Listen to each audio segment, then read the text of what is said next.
Good morning, Year 3, and welcome to Friday. Yeah, we made it to the end of the week. Just got to get through today, and it will be the weekend. Do you like my little piggy? I thought it was a bit of fun on a Friday morning.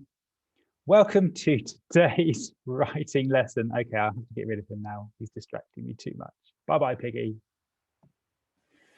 Okay, so we're now going to carry on with our writing journey. I hope you've been enjoying your writing journey this week. We had a lot of fun reading through your ideas. We're really at that exciting stage now in our Dragon Snatcher story where we are writing the very end of the big chase and the battle. It's not quite the end of the story, but it'll be at least the end of this thrilling resolution chase. And we've been really thinking carefully about structuring our writing to try to make the reader feel thrilled and excited. So once again today, we are learning to write a passage which records a chase and battle that thrills and excites the reader because we want to entertain the reader and make our writing worth reading. I'm looking for you being able to write about the chase and the battle. Remember, you need to ensure that you can communicate with the reader, that they should feel thrilled and excited, and where possible, use your prepositions of place and time. Remember, thrilling and exciting is what we're looking for. Have out in front of you again the plan that you made 2 days ago. This was when you'd watched the video and you created your brainstorm. Have that with you. It's a good idea to tick things off as you use them so you don't use them twice, and it helps you to see what ideas you had that you could still use again. And remember the structure that we were working through. Sentence 1, what does the dragon do? Sentence 2, what action happens? Sentence 3, how does George feel or act? Sentence 4, what is around them? That's the setting. And sentence 5, how does the wizard feel or act? Let's recap what we made yesterday. Here was my piece of writing yesterday. Can you please get out yours? Remember, you were writing on your own piece of paper. If you had the simplified version, you did have a sheet. My apologies for not mentioning it in the video yesterday, but it was there anyway if you wanted to use it. So here's my one. We started with the sentence from the story, when the chase began. The sinister dragon flapped his huge wings. Fire was blasting all around the stormy sky. George nervously shook as he clung to his dragon. Jagged rocks poked out through the icy mist, forcing them to twist and turn. Screaming with rage, the wizard held out his glowing scepter. And remember, we're now going to continue that dramatic event by running through that set of 5 sentences one more time. So I'd like you to carry on straight from where you left off yesterday. So I'm going to start a new paragraph here. So I'm going to bring up my new paragraph and press my return. There we are. Right. So I've got to that point where the wizard is screaming with rage. And now it's time for me to go back to what does the dragon do? So I'm going to have them moving quickly around. I want the chase to continue. So moving quickly, swiftly, yeah. Zooming swiftly, the dragon's chase continued. Zooming swiftly. I think I might need to put in there, comma. Zooming swiftly, the dragons, that's apostrophe S because it belongs to the dragon's chase continued. Yeah, that's great. That works really well. So that's number 1. Number 2, what action happened? Well, let's have a bit of a thunderstorm happening maybe. Let's have a bit more fire bursting around. Zooming swiftly, the dragon's chase continued. Flames, what could the flames do?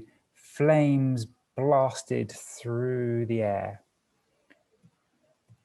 Flames blasted through the air. Flames blasted through the air. That's full of action, isn't it? Full stop. Next sentence, number 3. How does George act or feel? Well, he's going to be feeling pretty anxious, isn't he? Terrified, actually. But he's trying to protect that egg. Can you see how he's hunched over it? He's sort of holding on to the egg. So he's terrified. George is protecting the frozen egg. Terrified, comma, George. Oh, not is protecting, remember, we're writing in the past tense because most stories are in the past tense. So terrified George protected, carefully protected, anxiously protected.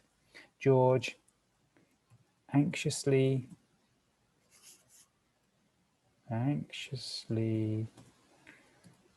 protected the egg. Oh no, I said the frozen egg. The frozen precious egg. Terrified, George anxiously protected the frozen precious egg. Good, so that's number 3. How does George feel or act? Number 4, what is around them? So we're going to think about the setting again now. Let's have some snow coming in now, because we said it's quite stormy earlier. So let's have some snow sort of swirling around. Swirly snowstorm. Swirly snowstorm. Maybe it was coming in at them. Maybe it's sort of closing in around them. A swirly snowstorm was coming. Was approaching. That's better. Was approaching. A swirly snowstorm was approaching. Could use an exclamation mark there, maybe. Right. So that's a sentence about the set, what's around them. Number 5, how does the wizard feel or act? So now we need another one from the wizard. What does he do? I'm wondering whether the wizard at this point sort of starts reaching out, trying to grab hold of it. Maybe they're sort of getting close enough that he could almost reach it. That would make it sound more exciting, wouldn't it? So the wizard clutched the dragon. He's holding on to the reins of the dragon, isn't he? Can you see? I don't know if you can see there. He's got the reins of the dragon. So the wizard clutched the dragon and held out and tried to grab the egg. The wizard clutched his dragon. His dragon with frozen fingers. Yes, let's add some detail in there. With frozen fingers, trying to grab the egg from